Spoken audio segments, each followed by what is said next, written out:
E anche quest'anno abbiamo chiuso un bell'accordo e direi che quest'anno il giro ci resta quasi una settimana in Veneto e peraltro con una bella tappa della domenica, ma anche le altre tappe sono belle tappe, e con il giorno di riposo e direi che sarà ancora una festa di popolo e come dico sempre io, non c'è giro senza Veneto e non c'è Veneto senza giro. Sì, quest'anno ho voluto chiudere questo accordo con diciamo, un bel programma di tappe e fra l'altro anche con la giornata di pausa.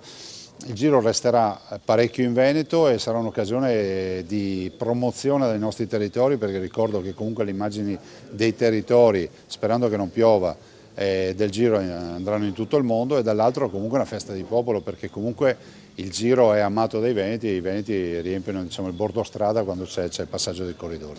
Quest'anno le tappe sono tutte belle, sicuramente ce n'è una di iconica che è il muro del Ca del Poggio, che avrà, forse se ci sarà una bella giornata, 20-30 mila persone lungo un muro, diciamo, di salita di neanche 1 chilometro.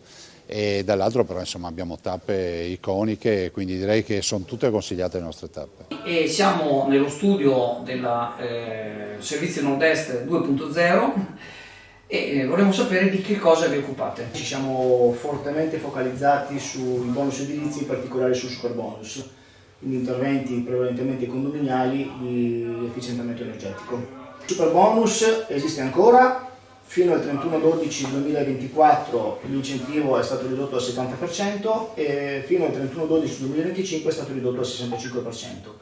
Per maggiori informazioni su superbonus e agevolazioni fiscali per le ristrutturazioni edilizie, Servizi Nord-Est 2.0, via Bembo, Sottomarina di Chioggia, Venezia.